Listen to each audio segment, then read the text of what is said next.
moment, broken, terrified, and proud? Can I hold her brittle heart with both hands and coo to her as she held me as a wailing infant, so tender and fragile? I long to see my mother soften into her last decades. I long to forgive my mother and welcome her into my heart, my being, into the fullness and the wholeness of who she is. Not me, not the mother I wanted, but the one I chose. This next one is about a West African dance class that I attend weekly. We hear the hands on the hide from miles away and we gather to remember, to rest in the safety of a time when our feet pounded grief into the only vessel that could hold its rage, the great mother beneath us. And the thick muscles of the knowing thighs, the band of the restless neck, convulse in madness before the hands reach up, beseeching the heavens as the rump shakes and jiggles the joy that is always present. The thump of the hands and feet vibrate the heart and quicken the blood in the veins as the tears fall. So much has been lost, but we are still here. The tongue clacks orders and an entire flock of humanity moves as one. And this is my last poem, kind of a tribute poem Genny was saying. You are a wisdom keeper. The vibrant elder whispers across the small, bright screen, know your power. The heart echoes on an innocent Sunday afternoon, midwinter, as nights follow days, follow nights, unerring in their journey towards 2022, the year of the water tiger. A time like all times, dripping lush with magic and mystery, not only for the 4 gestating Wustar sisters, but for the 2-legged, who have the honor of touching the eons of beings that birthed this moment on the endless cycle. The great ceremony taking place this very breath in the land of the belly, with mother and father touching young warrior and uncle, great-grandmothers shining upon sages and children long gone. When you are ready and not a moment before, the village of our past will meet the living universe of today. And with dignity straightening the spine towards the fiery red orb above, see that there is a sacred part for each being. Disdain and contempt will fall away with the powerful gusts of wind, as tears stream down ancient faces and we reconcile with pain in the name of unconsciousness. While the great revolution happening since the beginning of civilization awaits, knowing the power available to those who live within their cultural souls, and the grief of losing yet another teacher friend to the long shadow of white supremacy and patriarchy is tended by her friend Rage. The rage of lifetimes of silence rising like a tidal wave spilling out of the mouth as Malidoma Somé, Desmond Tutu, Thich Nhat Hanh, even Michelle Go watch with wide eyes. Speak. Thank you. I want to introduce the next speaker, Yen-Kui Chuen, who is a mindfulness instructor and psychotherapist in the Boston area. She finds tremendous joy and healing through her teaching and writing. Thank you, Vicki. So I wrote this actually in honor and also a tribute to the elders in this writing workshop. And I wrote this on the first day when I attended this workshop.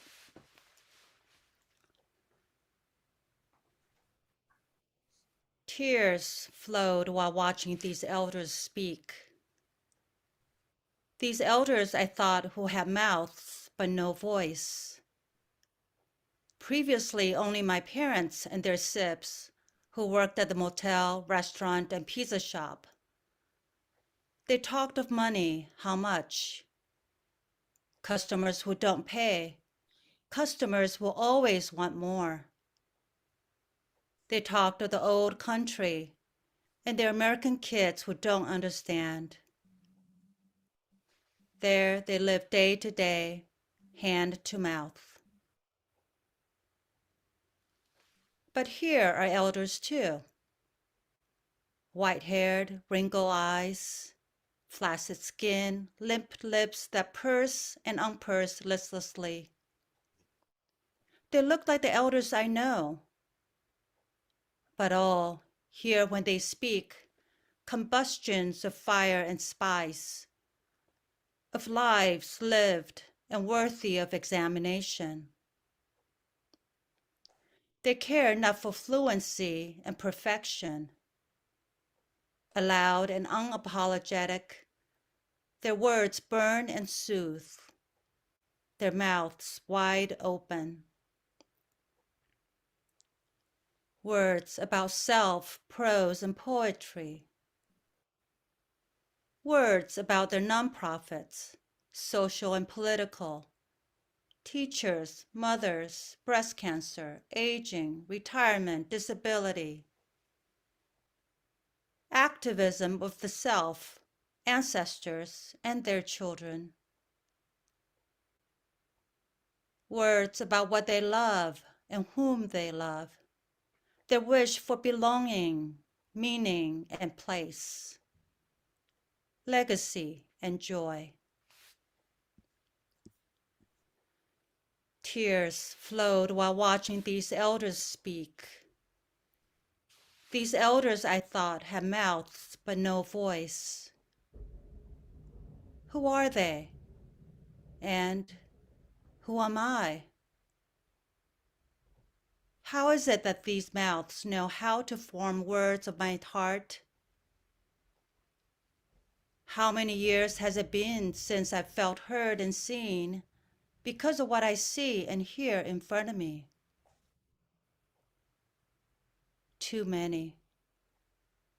Too many years not seeing myself reflected. Too many erasures, but not too late. Let me not leave again. Let me stay and listen to these elders now, speaking words of my heart.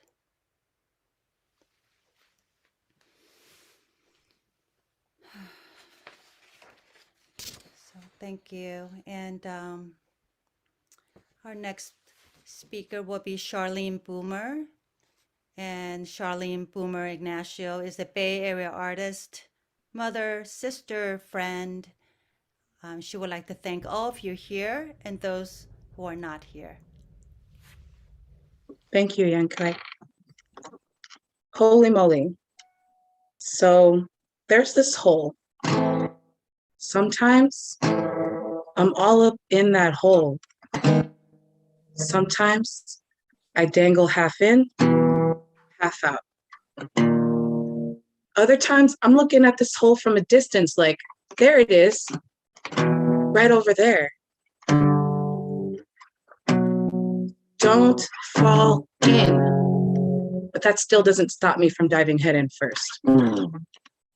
At times, this hole has a trampoline. And I have to take a leap of faith. Sometimes the hole is inside me and I fill it up. I filled it up with food, drugs, lies, all of the above, and then some. I filled it up with tears. Nothing goes to waste though. Things get composted, regurgitated, back in the hole. Sometimes I water my garden with said tears. And then I feel, well, whole again. And no longer is the hole inside me, it becomes a sacred portal, a holy womb to contain myself. A holy womb to contain myself. Contain myself so much so that I can't contain myself any longer. And I am free. But when I'm in the hole, Sometimes I'm crawling. Other times I'm up and I'm climbing out of this hole. And when I'm climbing and grasping for a way out, I uncover things. I uncover things like roots. I discover parts of myself and parts of who I was and parts of who I may become. Sometimes I'm just too tired and I just lie there in the hole, unable to distinguish if my eyes are closed or it's just that dark. Sometimes when I'm in the hole, I can't tell which way is up. Is going up the same as going forward? When I hit rock bottom, I knew which way was up. I don't hit rock bottom anymore, but the hole is still there. I still stumble in the hole. Sometimes I take refuge because it's familiar. Sometimes I jump over the hole like I'm in the clear. But there's more holes. Holy moly. Thank you. And I will introduce the next reader, Carol Chin Morales. Carol is a third generation Chinese American born and raised in San Francisco's Chinatown. She came to writing late in life after retirement. She thrives in this special writing group and finds support and inspiration to continue to explore writing and to develop her own unique voice. Thanks, Boomer. That was a great reading. I really enjoyed it. One of the prompts that Genny gave us this year was, why do you write? Or why do we write? This was my response. Why do we write? The bird of paradise blooms where it will. Sometimes in your heart, sometimes in your mind. We don't know the time, the place. We wait with expectation. A box is overturned before us, spilling thousands of puzzle pieces scattered hopelessly. We dare to fit the pieces together, trying one by one to make sense of our broken world gone mad, where violence, greed, hate, apathy, inequality reside, where babies are intentionally ripped from mothers' arms, where men on horseback with whips terrorize helpless migrants, where vulnerable elderly Asian men and women are targeted, then viciously attacked. We pick up our pens to give comfort, to offer compassion, to call for justice, to instill empathy, leading to committed action. It is painstaking work to sort what refuses to be sorted. We put pen to paper and write to become vessels for healing, for ourselves, for one another, for the world we care for. Rooted in love, we polish the lens to see what needs to be seen. We do not look away from a man's life snuffed out before our eyes in 8 devastating minutes. We do not look away from a violent mob stampeding the Capitol steps, driven by hate and senseless lies.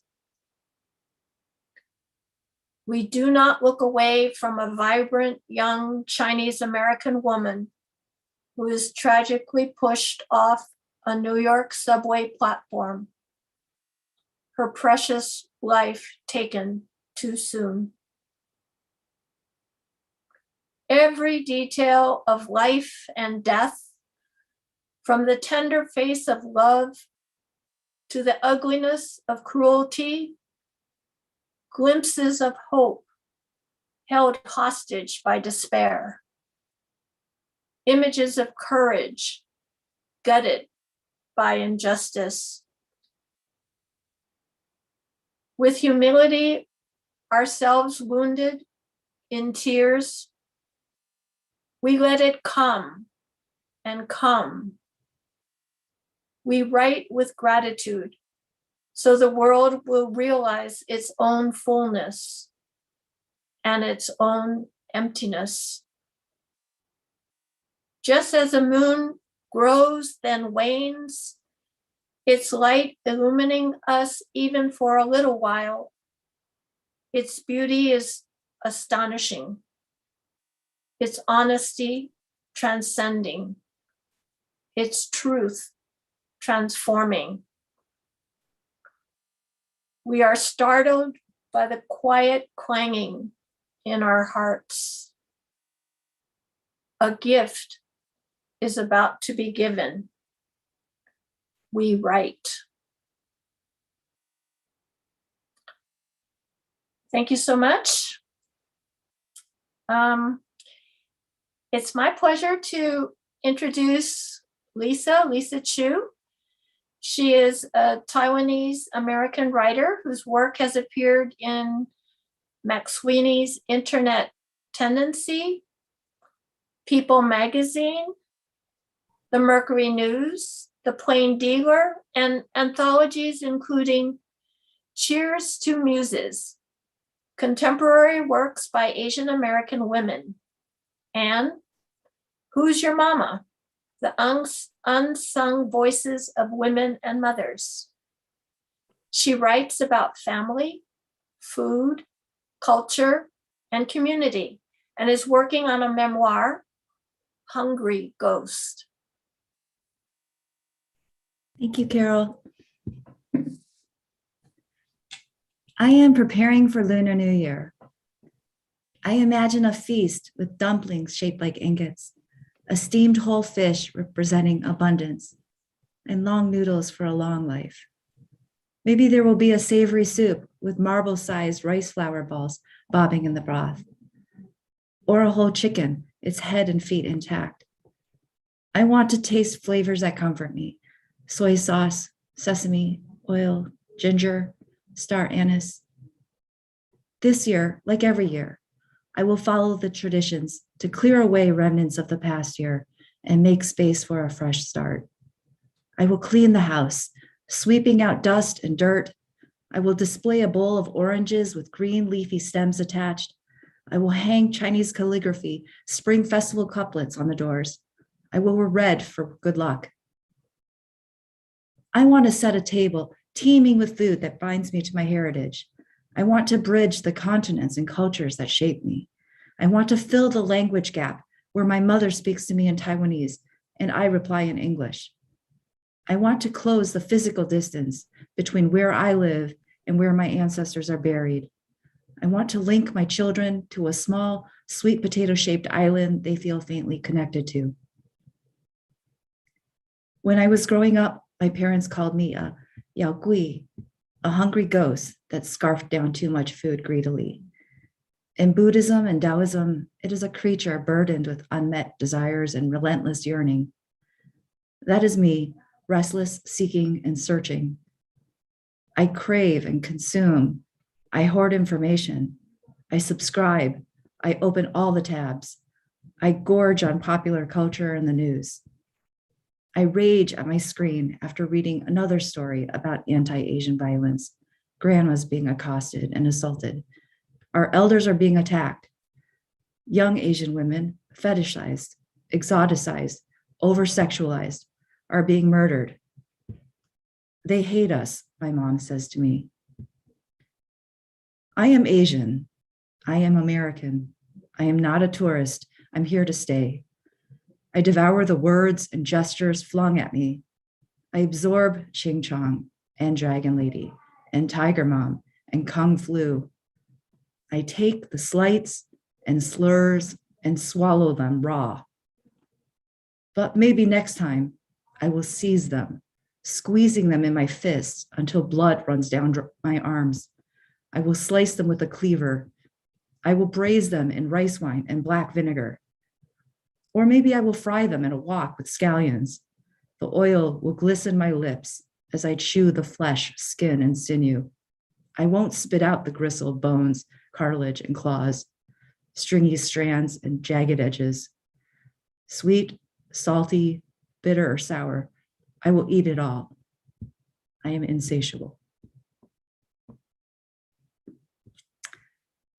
I have the honor of introducing Susan Hayase, the next reader. Susan Hayase is a third-generation Japanese American and resides in San Jose. She was part of the grassroots movement for Japanese American redress, working in the Nihonmachi Outreach Committee and the NCRR. She was a member of San Jose Taiko from 1980 through 1990 and was the vice chair of the Civil Liberties Public Education Fund. She is a co-founder of San Jose Nikkei Resistors.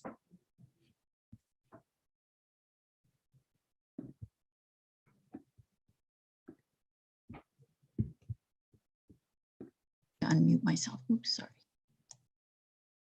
Okay. You know, when I was a kid, my father had sisters and parents, but my mom only had a sister. This poem is called Three Grandparents Named. To the most mysterious grandparent, Papa with the unusual name, Tsuru, like crane, widest wingspan, longest range, long lost man in a sepia tone photo provided only by my imagination, with vest and bowler, for no apparent reason, just sartorial fantasy, just historical distortion for a worker who followed the crops. Photo? What photo? Had you never posed for a casual snapshot, Papa? Is that an imaginary mustache on your lip hiding your expression from me, your distant grandchild, now old myself? My query is not a plea for your blessing. No, it's a rebuke for having left my mother at 5 years of age with no memories of you. A photo of a closed coffin adrift in flowers at the Buddhist temple in Santa Barbara, with grandmother flanked by Yone, Taya, and Kiku. The congregation in black, silent, standing up for you, Papa Tsuru. The priest in black, dutiful, standing up for grandmother, now alone with 3 daughters. Had you planned for that, Papa Tsuru? Insurance companies that would cover the Japanese were yet to be invented. A policy? Would a migrant laborer have one? Buddhist priests in black, serving their sangha, acting in place of Baishakunin, saving grandmother with a bachelor Issei husband who would support the girls just in time. Had you planned for that, Papa Tsuru? Did you know that would happen? To my second most mysterious grandparent, Mama with the unusual name, Naka, like inside, like middle, like squeezed by the necessity of marrying for the second time, maybe for the first time. Squeezed by immigration into leaving your daughter in Japan. Mama Naka squeezed in the middle between a rock and a hard place. When he sent for you, when you crossed the ocean, when you left the girl, did he know you were so old, a full 28 years lost, 10 years older than a picture bride should be, fewer years to follow the crops, fewer years to work the fields, fewer years to labor birthing 3 daughters in Santa Barbara, Santa Paula, Fillmore. To my second most mysterious grandparent, Mama with the unusual name, Mama Naka, I thank you. Were you worried or relieved when you took my mother on the voyage to Nihon to marry off the daughter you left behind, you wrapping up the loose ends of your frayed shawl, your worn life? Thank you for sewing 3 identical dresses for Kiku, Taya, and Yone, for knowing that young Yone needed that one store-bought dress as respite, as fortification before growing into the same dress handed down 3 times. A loving gift my mother cherished, a Deanna Durbin dress, I, your aging granddaughter, cherish fiercely my mother's memory of that ephemeral dress. Thank you for living long enough for my mother at 11 years old to remember you. Mama Naka, what made you hold the wobbling bike for my mother like human training wheels as you limped, lopsided from your stroke? What made you seek out faith healers for Kiku, beautiful 13-year-old in a kimono and a wistful face? Antibiotics that could vanquish tuberculosis had yet to be invented. A doctor on a house call in the country? Would a doctor wearing a felt hat bring his leather satchel to the house, the 2-room foreman's shack in Ventura? What if he heard the call of nature and all you could show him was the outhouse? To my third grandparent, old Issei bachelor, foreman on the Lima Bean Ranch, the Sifford Ranch in Ventura, via someplace in Japan. Solitary man, you didn't have an unusual name. You were just Pops to Yone and Taya. But Pops, why did you take on the burden of a sickly woman and 3 girls when you were so old? Yone shook her head with wonder and gratitude when she told me this story of you. Why did you cook and provide a home, even just a shack? Why did you fill their socks at Christmas, even just an orange and walnuts? Pops, did you know you'd be standing up with Taya and Yone when Naka received her Buddhist name? Did you know you'd be head of household in an Arizona barracks with 2 teenage girls? Tsuru, Naka, and Pops, my mysterious grandparents. I cry grateful tears that you raised my mom, that she had you, if only for a moment. Thank you for the memories you left me through Yone and my mother. I'm proud of you when I'm proud of her. I miss you when I miss her. Thank you. Next, I have the honor of introducing Lynn Huang. Lynn is a gyrotonic instructor and dancer based in San Francisco. After graduating with a BA in English, she was awarded a Fulbright to study dance in Beijing, China. She currently performs with Lenora Lee Dance. Thank you so much, Susan. That was so beautiful. My earliest language lessons. Fo, po, mo, fo. The chorus of voices in unison recitation, the sound of chalk scraping phonetics onto the green chalkboard. The tanala ji chi shi, my hands resting gingerly on the dirty desks with etched graffiti, someone's name indelible on the formica varnish, filthy under-desk cubbies cavernous and black. I never understood how they could be that dirty, almost caked in Chinese ink that we had to bring every week and practice brushstrokes to cover the red lines in their specific thicknesses with our saturated brushes, leading ink blooming over red. 知吃时日自此思. I remember Wang Dazhong, the protagonist of our stories, yi wu yu, a o e I a ang ong er. The sounds in my ears, 4 tones in their exaggerated clarity, distorted in the desire to remain imprinted in the fabric of our collective tongues. Thank you so much. I'd like to introduce the next wonderful writer. This is Noah Kawaguchi. He's a saxophonist, composer, and shakuhachi player from Ohio. He is currently in his final year at Oberlin Conservatory, where he majors in jazz studies and minors in East Asian studies. Thanks, Lynn. All right.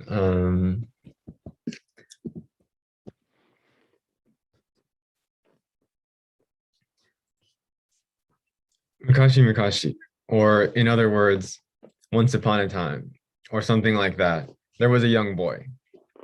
He lived not on a farm, but also not too far from many farms, mostly corn. The thing about corn is that, unlike, for example, Shibuya Crossing, corn stays dark and quiet at night, making the details of various celestial bodies much harder to ignore. On some nights, the boy looked up and saw a friendly semicircle, or even a smiling crescent. On other nights, the boy looked up and saw himself looking back, which disturbed him greatly. You see, on those nights, a round looking glass, probably much like those that were revered in ancient times, would amble across this corner of the cosmos, causing the boy to be afflicted with a gruesome transformation that exposed his true nature. As any casual viewer of the reflection in the sky on those nights will tell you, sometimes a man could be seen more clearly, while other times a rabbit prevailed. Yet, as those who know the true story will tell you, the physical form back on Earth was usually somewhere in between. Unfortunately, corn is extremely dangerous for rabbits to consume due to both its nutritional content and its physical shape. So when the boy looked in the mirror in the moon for a man, but instead some sort of half rabbit thing looked back, he was very disappointed. After some time, the boy found himself too distracted by earthly obligations to spend so much time gazing at the sky.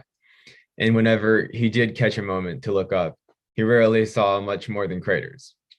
Eventually, he made his peace with all the corn around him that he couldn't eat when some new friends gave him some nice big radishes, and he even learned how to prepare a few dishes using them.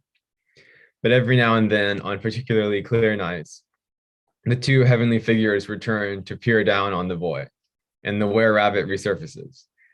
He's much friendlier now, but still that same blended being who had trouble eating corn. Oshimai, or in other words, the end, or something like that. All right, the next one, I'm gonna resaturate a bit here.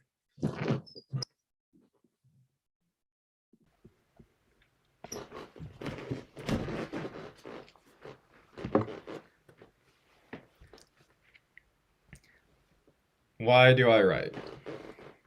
Why do I blow the shakuhachi?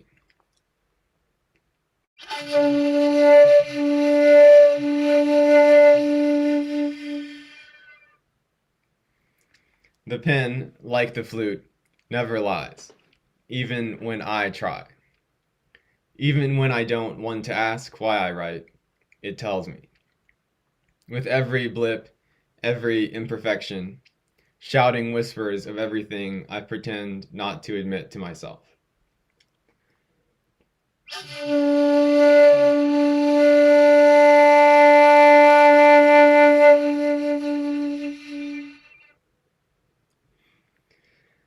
I call out into the silence until the sympathetic vibrations call back, until they resonate with their own sympathy, until they turn the sound inside out, amplifying every silence I ever called out for.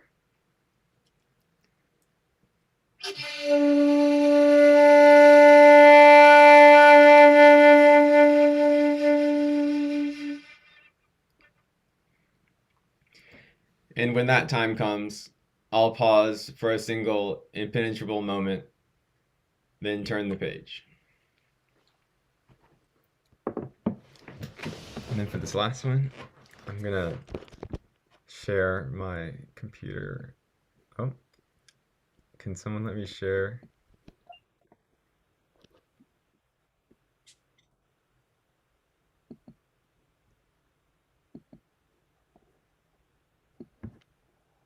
Can someone let me, okay, share my computer sound? I shared it. Can you see it? No, it says that I can't share. Could Oh. someone change the thing so I Oh, can? open systems preferences. Okay. Hmm. So I think if you hover your mouse over the three dots to the right of Noah's picture, Mm. and then, oh wait, never mind. Says to go to systems. Noah, can you try now? Okay, it's good. Thanks.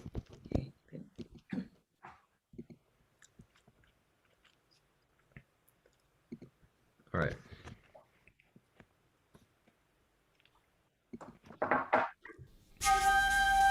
I came to a fork in the road, then realized it was chopsticks, with their interdependent independence. The more I fruitlessly search for a single common path to choose, the less one seems to exist. What is the sound of one chopstick clapping? As I rode along the road of forks and chopsticks, I longed for a lack of eating utensils in my way. Then realized my hunger is too great. Time is cyclical. The blues have no beginning or end. I came to a fork in the road, then realized it was chopsticks.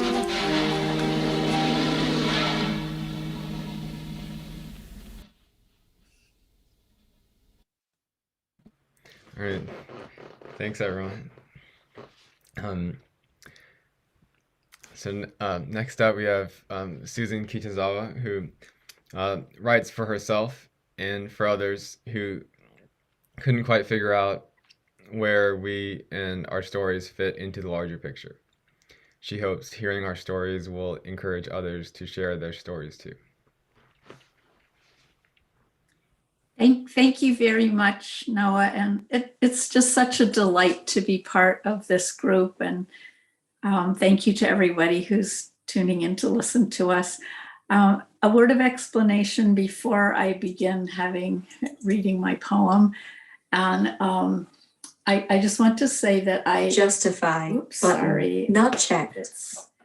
I'm dealing with having very, very limited eyesight. I'm legally blind, and so I'm unable to read words off a page myself with my eyes. And so I use synthetic voice on my computer. So anyway, I'm going to attempt to use this to read my poem, which right now my computer has just suddenly decided to act goofy, but hopefully this will work.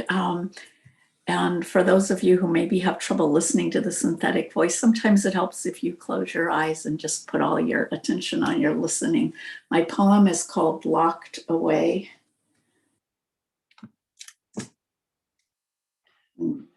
Sorry about this. It was all set up to read and it has decided not to read. Okay. The challenges of living with a disability. All right, let me see again. Shame and fear can lock us away, as much as the bars and fences do. It can take years to heal and fly free, even after we have been uncaged, even when we ourselves were outside. The bars and barbed wire still imprison us, even though they remain invisible on the outside. The cold metal, the guard towers twist inside us. Imprisonment turned inside out, a very real jail within us that we may carry as a life sentence, thousands of miles and half a century away from his time inside the barren barracks, the barbed fences, and the doorless pit latrines. Papa carried the prison of fear and shame in his blood, bone marrow, and his heart. As kids, we knew never ever to talk with Papa about the dusty desert detention at Manzanar. Only when we, too, had kids ourselves, did he say he felt shame about being incarcerated, that he did not want us to see him as an ex-convict. Late in life, Papa made the Manzanar pilgrimage. He stood outside the fence, where is everyone? Confused, I said, probably by the main gate. No, where are the people who live inside the fence? So scarred, he expected everyone would still be locked away. We joined the group gathered by the open gate. We listened as the young leader led the pilgrim tour. Off and on, Papa would offer quiet corrections. With respectful deference, the young leader said, "Sir, you lived this. Would you lead the tour for us?" Papa, still spry, took charge, standing taller. As he retraced and retold those traumatic times, he talked of large fears and daily indignities. He smiled at memories of meeting Mama there. Leaving that day, he was finally outside the fence, back home in Pennsylvania. His voice was free. He could speak of what had been unspeakable. Hearing of his history, a nearby elementary school invited him to speak to students. Free now, he told of times long sealed inside heavy silence, the barbed wire, watchtowers, and guards, dehumanizing indignities no longer locked away. He softened as if perhaps we kids could be safe. We daughters learned we had had teen rifle lessons, just in case they came to take us away again. No one in our family has lived in San Quentin yet, nor were they in Nazi extermination camps. My family, mostly Americans by birth, did time, simply for the so-called alien blood flowing in their bodies. So many imprison others and have been imprisoned. We need to stand together to stop this wrong. Locking people away locks away every one of us, even those who imagine they hold the keys of power. We will work together to ensure we all can live free from cages, the ones around us and the ones inside us. Thank you very much. And because of my challenges reading, Genny Lim will introduce the next wonderful writer. Thank you. Thank you, Susan. And you're such an amazing part of our group and always teaching us about, hearing impairment and sight impairment and how we need to be sensitized to all of the various types of, participants that are in our class. The next reader, May Lam, she's like our, in some ways, been touched by Guanyin because she's always helping people, helping Chinese Culture Center, endlessly helping individuals, myself included. Well, she joined in November 2020. May feels so blessed to be a member of Genny's marvelously inspiring writing. I'm quoting what she wrote, writing class family. She has learned so much from each and everyone, eagerly looking forward to the weekly sharing of golden gems, mind-inspiring and heartwarming personal experience and encouragement to forge forward. May Lam. Genny, thank you. A few weeks ago, Genny, you gave us a prompt to write a letter to our parents, and I played hooky at that time. But finally, I picked up your poem for tonight. And I think it's because next Tuesday is Chinese or Lunar New Year. And so for the past few days, my thoughts traveled down memory lane, thinking of my parents and how they had undauntedly guided their children from birth to adulthood and beyond. At this time, I'd like to share with you some of my memories. Love you, miss you, bless you. Bye-bye, Grandpa, bye-bye, Grandma. Endearing words mouthed by 30-month-old grandson, smiling in a FaceTime. Words happily echoing in my mind till the next. Reflecting back, don't recall. I echo such to Mommy, Papa. Perhaps it was a different culture, different time. Yet, how I wish I did. Mommy, Papa, devoted, brave, loving anchors to 6 children. Through happy times, through wars, through migration, to their golden years. Married life began happily 1931. Soon followed 2 sons, a daughter. Serenity disrupted 1936. Civil unrest burst into our home. Dreaded expectation, invading foreign army, advancing south to Canton. Mommy, Papa, children fled to Hong Kong. Welcome a 4th child, a son, Papa left for USA to find work, but hurriedly returned, barely ahead of the closing of the Trans-Pacific Ocean Passage. Unsettling upheaval, 1942, invading foreign army occupied Hong Kong, fled to ancestral home, Khoisan. Another son born in village, devoid of running water. World War ended, 1945. With renewed hope, returned to Canton. I enter world with nickname Sing A Loi, Victory Baby. Yet my pending birth overshadowed by death, my eldest brother from disabling illness, scarcity of medical treatment during the war, devastating loss for all.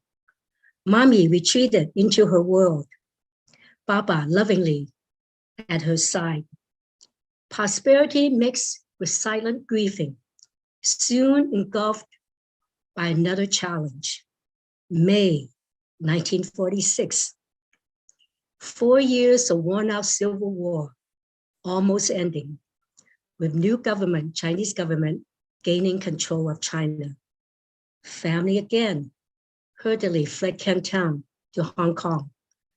Mommy slowly emerged from cocoon. Brief austerity, followed by relative comfort, peaceful coexistence.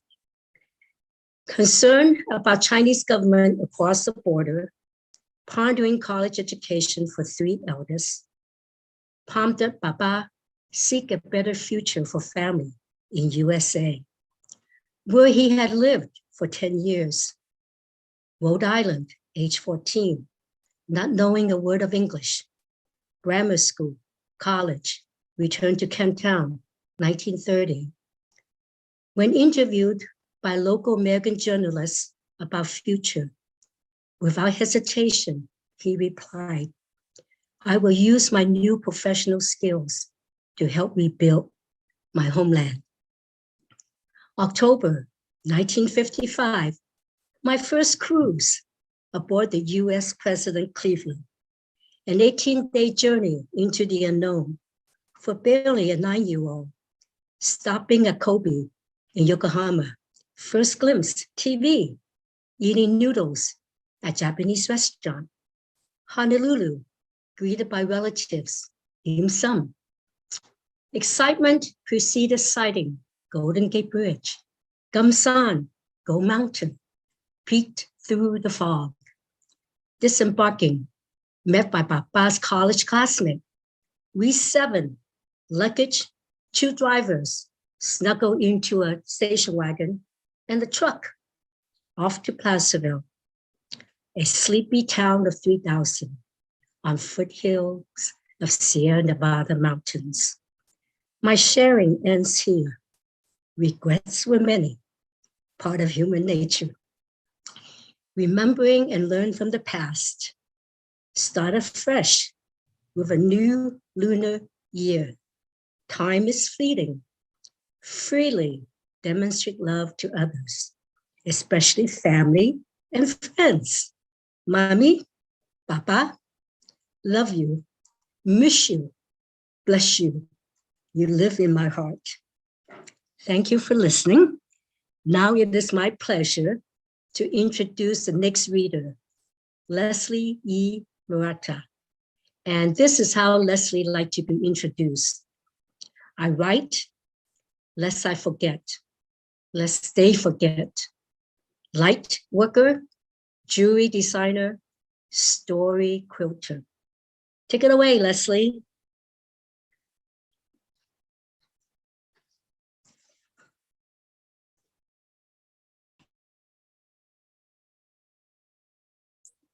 You have to unmute, Leslie. Don't forget.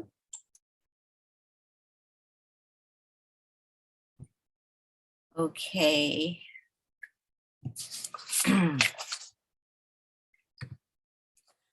I write, lest I forget, lest they forget. Tiny gems are scribbled on bits of scrap paper, crumpled napkins and old receipts in the bottom of my bag.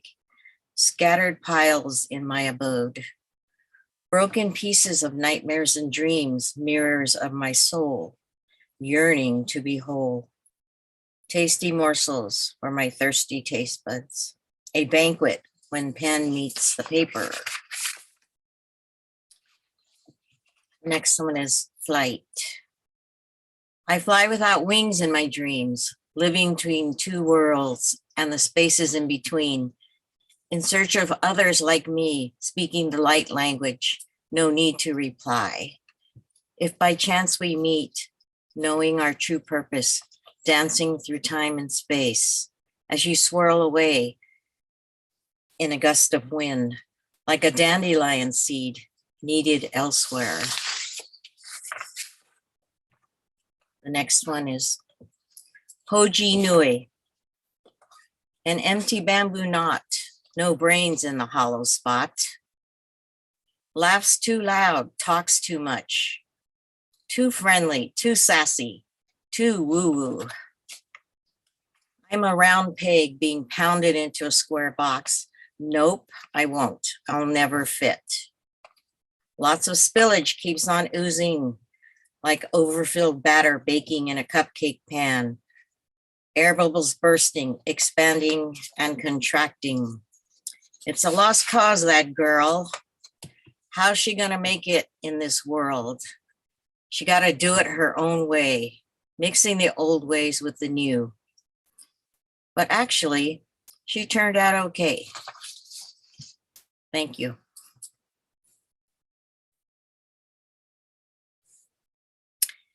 I would like to introduce Grace Morizawa. She writes curriculum about the Japanese American incarceration for the National Japanese American Historical Society, but her genre of choice is writing poetry. She is a Sansei, third generation Japanese American. Hi, everybody. I'm going to read two poems today. The first poem is New Year's in Eastern Oregon. Every year we ate octopus, chewed the sweet rubber pink tentacles sliced into thin rings, embossed with dark slivered suckers. Grandfather, without teeth, carefully placed each bite inside his mouth, his hardened gums, his endoskeleton pounding, straining to savor the faded flavor from deep within the Japan Sea. He told us in Issei English about his home where the land sprung from the sea. Every year, someone complained octopus was too tough for New Year's, cost too much, and was only sold already cooked. Every year, the flavor faded just a little more, buried in soy sauce, then lemon, then miso, then hot radish, then Best Foods mayonnaise. Every year we gnarled and knuckled the octopus arms without its head. We knew if we chewed long enough, the tentacle suckers would burst with a snap inside our mouth. The last wave would crash, pull us in before the sun stretched over our desert hills. And the next poem is Mother Tongue.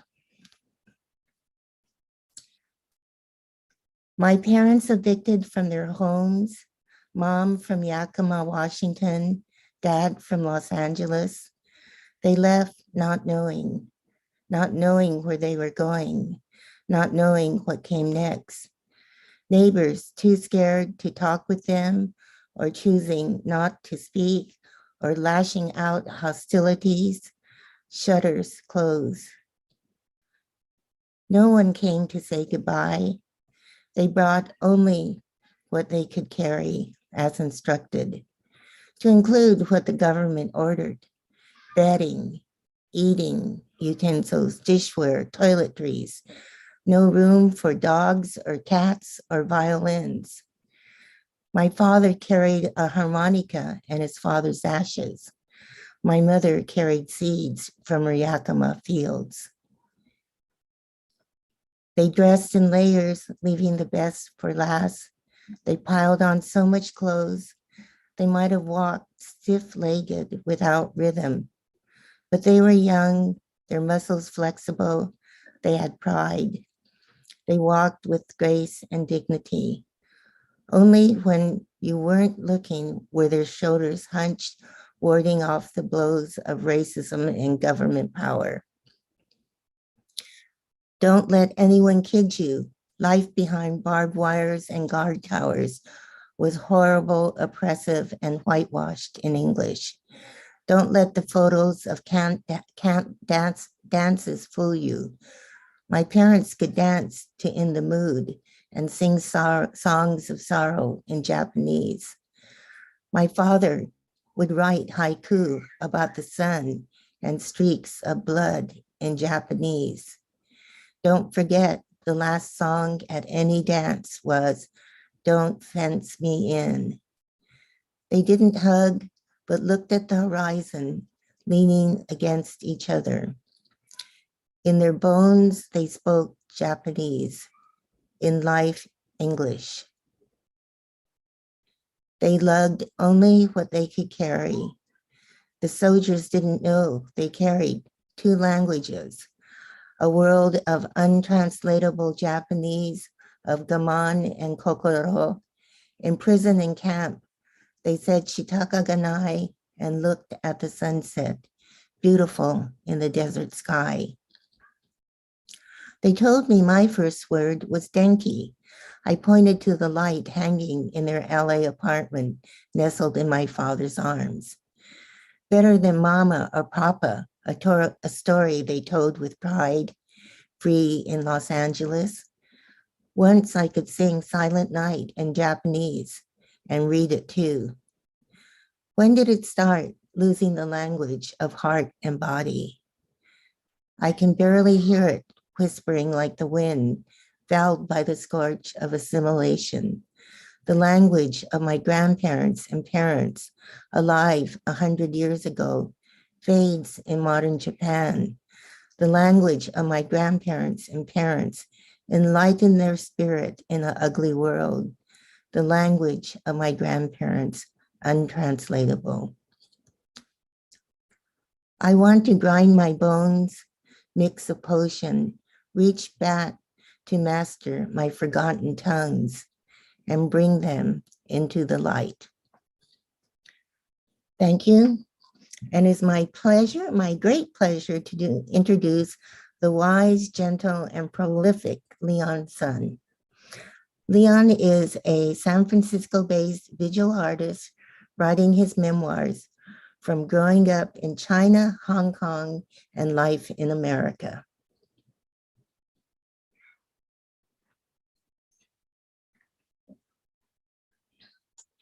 Thank you, Grace. Hi, Leon. Before we go on, can all the panelists repeat your names before you start your piece? That would be greatly appreciated. Okay. My name is Leon Sun, and I'm writing this piece. It was in response to Jenny's prompt about nicknames. What's in a name? Nicknames often tell us more about who we are than our formal names do, because they are earned, formed by how others see us.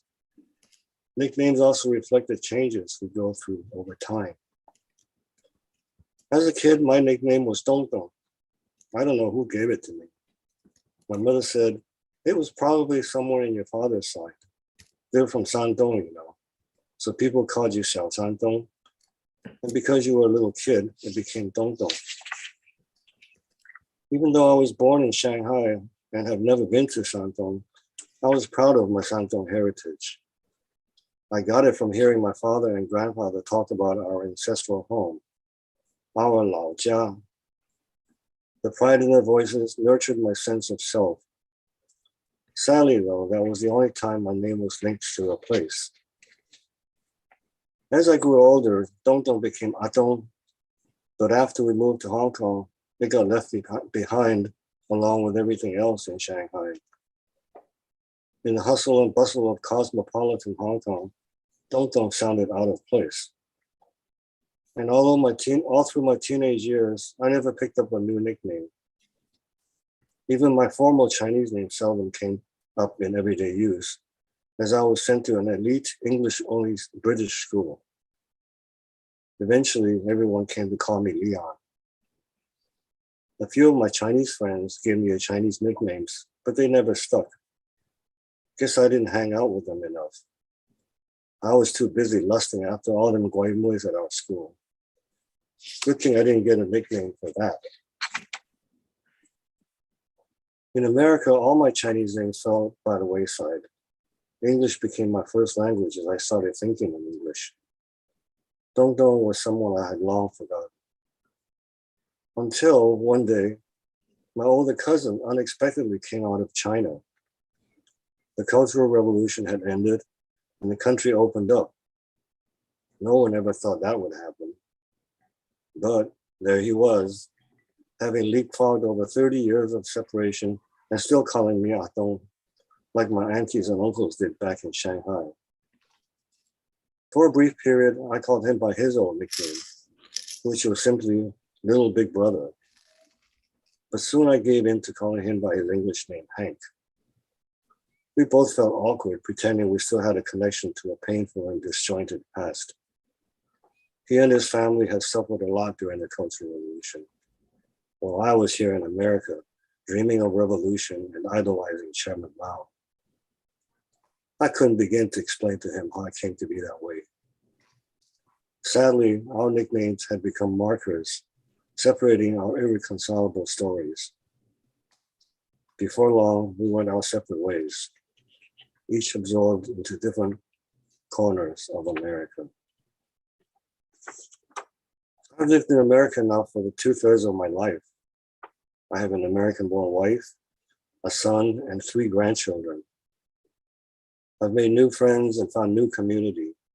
And at 73, I've come to know myself and my adopted country much better. And yet, I still have no new nickname. Have I not affected anyone enough to earn one? Do I not have friends who have some opinion of me? Oh, but wait, I have 927 friends on Facebook. That's it. My Facebook handle can be my new nickname. Man Bikes Dog. Oh, let's see what, oh, ha, I like that. I thought it was a clever take on the old Man Bites Dogs line. It's based on what I do now. It's a nickname I'm giving myself. See, for the past 10 years, I took my dog running alongside me on the bike every morning. Barreling down the trail, dodging trees and rocks, I felt at one with my dog. I felt carefree, like little Dong Dong again.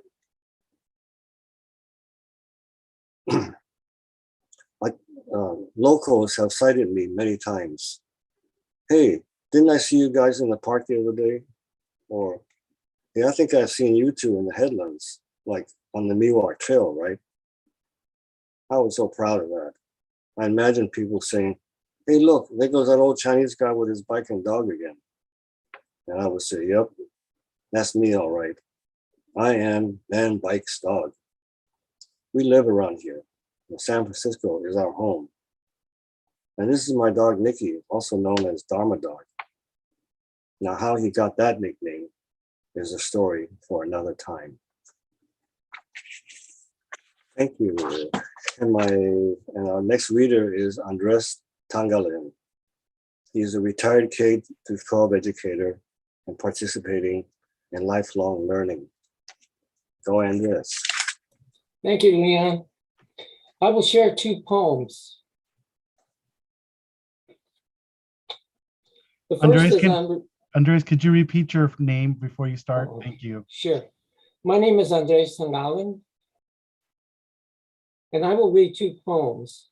The first is on resilience, a valued character trait, and the second, companionship, treasured mutually shared social relationships. My father's devotion. In Chicago, our family of 4 tenants in public housing, mom's alcohol affinity, lifestyle folly, violated rental agreement, thrown out, evicted, furnishings, possessions, scattered on center playground, witnessed by all, muster dignity, essentials in hand. Grandma housed us, single Polish immigrant on mom's side, 4 rooms, Skid Row district. Grandma's indifference, no respite for us. Shortly thereafter, mom left dad. Shattered family remnants. Dad, sister, and me. 3 of us in wretchedness. Sister and I, teenagers at the time. Dad's parental dilemma. A Filipino immigrant working 2 jobs. We set forth, powerless to protest, each to a parent.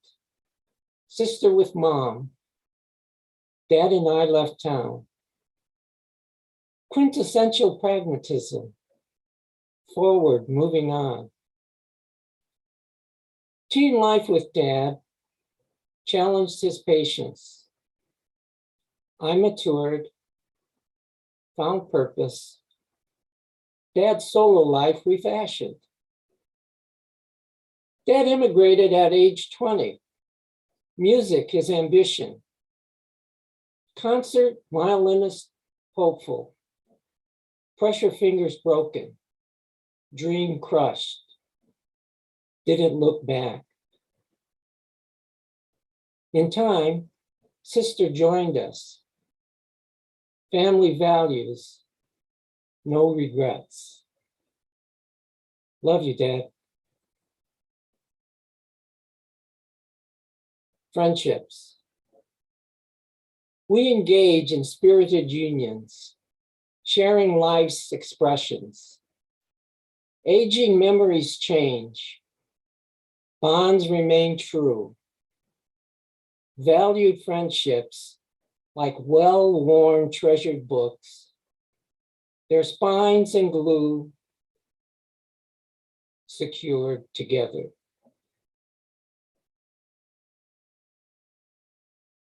I have the pleasure of introducing our next speaker, Madhvi Trevida Pauda.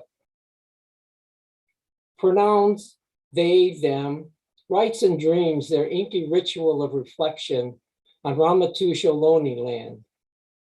They are the estranged child of working class immigrants from Gujarat, India. Thank you. My name is Madhvi Trivedi Pathak, pronouns they, them. And for image description, I'm a light-skinned brown person with face piercings, and there's books and plants behind me. And just a content offering that there is some violence here. 1. I put my ear close to the tree hollow. It is a black and gray erosion of earth scab. A blistered dark mouth set stoic with tree sap. Cobweb twig teeth toil out tabla matras under heavy wind, pollen breath. Ta-dinda, ta-dinda-ti, ta-dinda, ta-dinda-ti. Rhythm ruptures the stillbird silence we sustain through dewdrop eyes, downcast when asked, Abhimanyu kya gaya? The ta-dinta, thin dupata of realm, separating dunya from dream, rips from the seams, and the tail of a dead lizard slits through suit. It thrusts through tree marrow, breaks the bark barrier of bolted mouth, and caresses deep into my ear canal, tongueless truth in pursuit. Its scale tail coarse but cold winds through an eardrum of labyrinth. It moves past scale tail, shedding afterlives. It moves through cycles of generational violence, cycles of ancestral silence, cycles of upcycled souls, reincarnation incarnate. It moves beyond ear moon waxed and waned, past the tongue swollen tail of the words caught between your neck and rope, Words that never broke your lungs because your neck broke first. 2. 12 minutes is how long it takes for broken capillary vessels to bruise violet iris kisses around the column of your neck. You used to wear a chain with a padlock hanging taut between 2 crescent moons of collarbone, black stubble on brown skin, like ashes scattered across sand dunes. Your Thar desert throat, agarbatti adorned, with the smoky sandalwood ring of Saturn, an amulet of halo cloud to protect you from his hands on your throat. He left lesions pulling the dream seed from your scalp, plucking the petals from your eyelashes and paling the light from your eyes. His crab claws compromise flesh, slamming nose to cement, his hands serpentine, extracting life, his hands suffocating, turning an orchid into a coal chute, his hands thorns, leaving you a latent fingertip finish you could never remove. His hands destining you to suspend in idle, lungless resignation. Da, da. 3. The fall into the fractured final wish of a dying star is incomprehensibly childlike. Small hands spasm in prayer. You are 20, but your hands are 8. Right hand on the trigger of a BB gun. Aim for the stars. You shoot squirrels, and in the weeds of our backyard, we are dirt seeds infertile, predisposed to contract under the weight of gravity, predetermined to instinctively cower into the cockroach lining when he told us to make our last wish with his fingers in our mouths. Da din da. 8-year-old hands clasped in church, praying at an image of a pale baby encapsulated by a star. Blue eyes pointed towards heaven. Take us, star child. Open your halo and let us into the white. Cleanse us of the dirt imputably stained to the bottoms of our feet.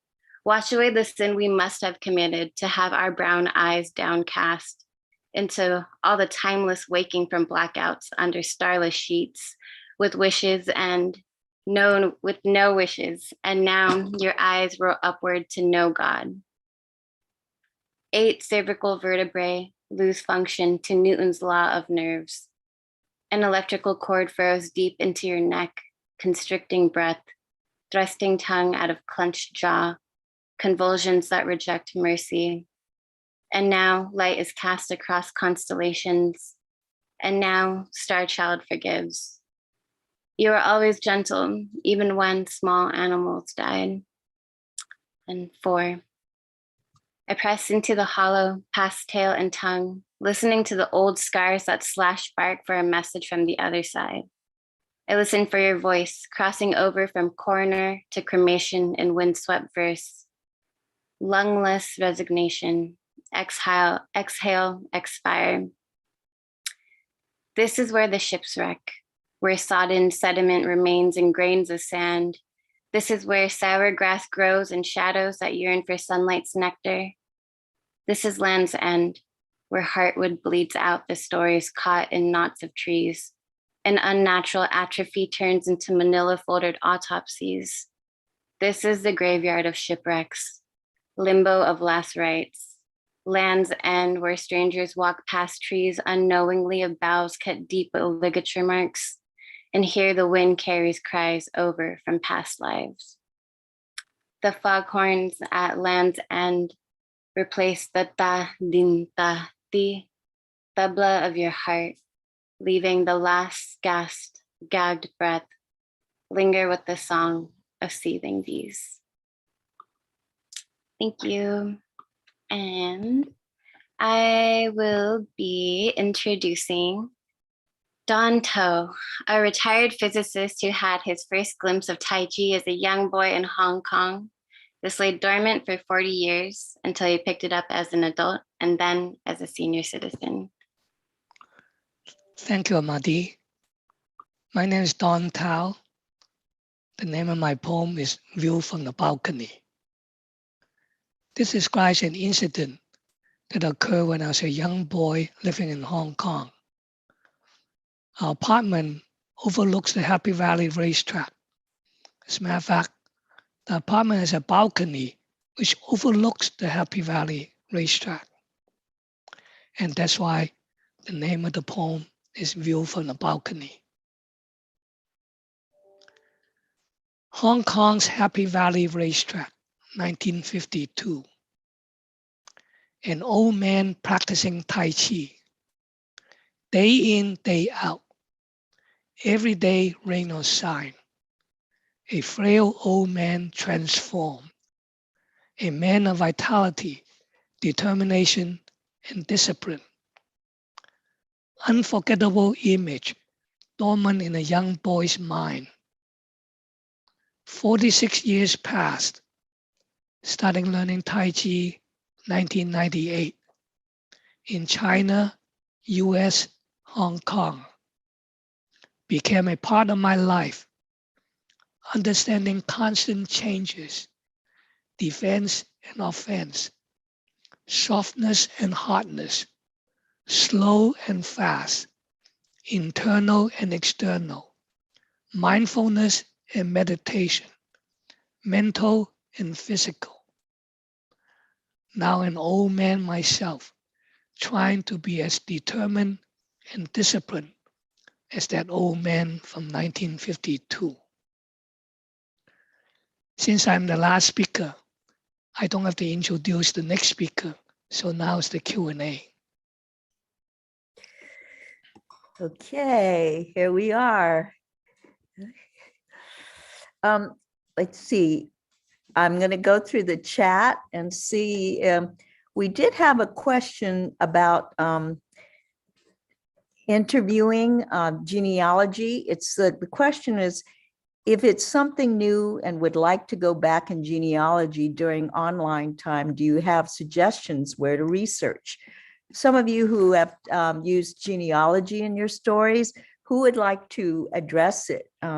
You just unmute yourself and then you can answer the question, or you could type, yeah. Why don't you, would one of you who have done genealogy in your writing and your memoir like to answer this question?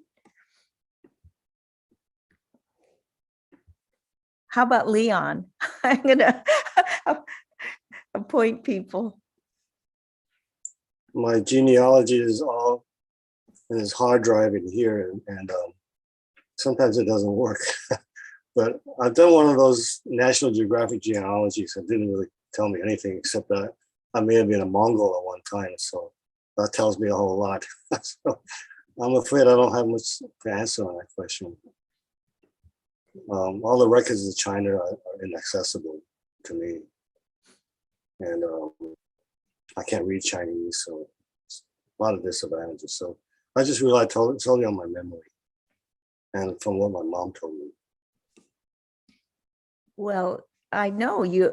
Some of you have gone back and done a lot of research and oral research. How about Susan Hayase? You did your father, your parents' story. What did you have to do to?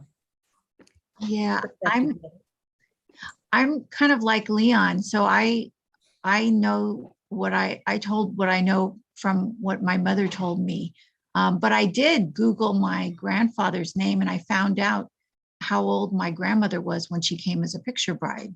But you know, there are people who give classes on genealogical research, and it's actually a very involved topic. So I wish I had a resource with me right now, but maybe we can find resources, and maybe the APICC can post some resources or later for people. But yeah, I apologize, I don't have any easy resources to cite. I did some genealogy studies on my father's background. As a matter of fact, with the help of a Brown University Asian Studies professor, we found out that my father and his father, my grandfather, were actually interviewed by the immigration office. They were trying to figure out whether they are really father and son. So they interviewed, so we found the old papers from the archives. And they interviewed my father and grandfather in separate rooms and asked them many, many questions, very difficult questions, such as who lives 5 doors across the street from your apartment? So if the answer is incorrect, then they'll rule that they're not father and son, and then they'll be kicked out. So anyway, that's just a incident we found out of the very difficult immigration process they have to go through at that time. Okay, for the audience, Don, Tao, and Mei Lam are brother and sister.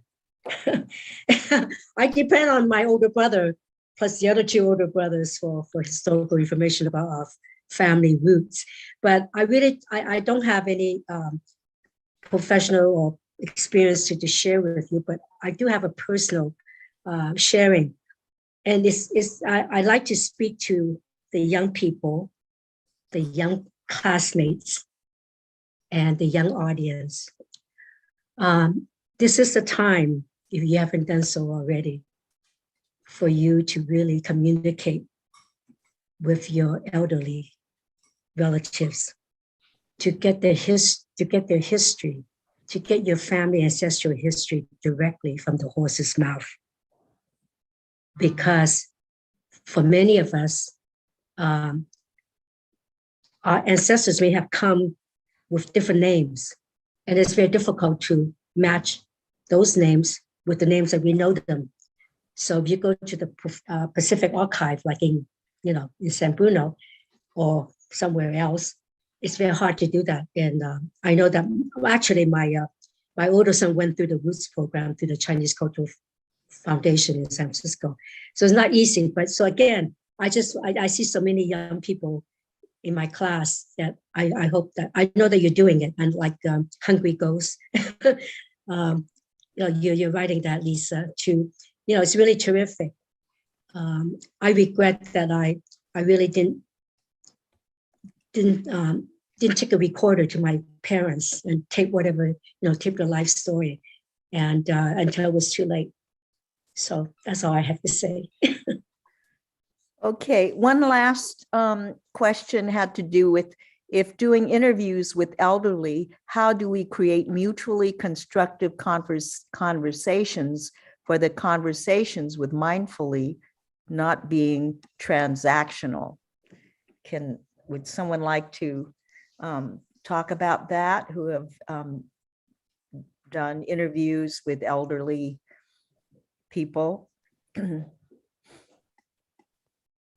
I'll say just one little thing. So I feel very lucky that I was really curious about my parents, and I asked them a lot of questions. And my suggestion is have them tell their stories multiple times, and ask them about a story that you've already heard from them, but ask them, but what did your sister think about that? Or, how did your parents feel about you doing that thing that you told me about? Or, that kind of thing. And you get a much fuller picture of the elderly person's life. And if it's not your parent, I think that it's good to really think about how you can be very respectful of stories that may be traumatizing to the person. So it's good to kind of know something about the person's background in advance, if possible. Anyway, those are suggestions that I have. Thank you, Susan. That's very helpful. I'm afraid we've come to the end of the hour and above. So I want to thank all of the readers for sharing their beautiful, beautiful, heartfelt, poignant stories and writing, very personal stories, as you can see. It was a very painful process for some to actually manifest these stories and share it with the public. So thank you for having the courage to do that. Thank you all for attending this Zoom, and it will be recorded. It's been recorded, so you can access it probably on the APICC website. So look for it. And someone asked if the poems can be posted somewhere. I think that will need a discussion because it has to do with the writers, if they're willing to share their work publicly, etc. So we can discuss that. And Vinay, if you have any final words to say to everyone, I'll pass it to you. Well, thank you so much to all of our writers and panelists, and especially you, Genny, for bringing everyone together. Yeah, this event was recorded. It's actually live streamed, and shortly after, it'll be on YouTube as well if you go to the APICC channel, and we'll have links on our website as well. So with that, I want to say thank you to everyone who tuned in through YouTube, everyone who was on the Zoom, everyone in the chat and the QA. We will try to continue these programs and make it even more accessible to everyone. So thanks again. And if you have any questions, email us at info@apiculturalcenter.org. And we're always happy to receive donations. So to keep this going, thank you very much. Thank you. Thank you. Thank you, everyone. Thank you. Bye. Thanks, everyone. Bye. Thank you. Bye. And an early happy Lunar New Year. Bye-bye. Happy New Year, huh? Yeah. Yeah. See you, classmates on Thursday. Thank you. Thanks. Thank you, everybody. Wonderful.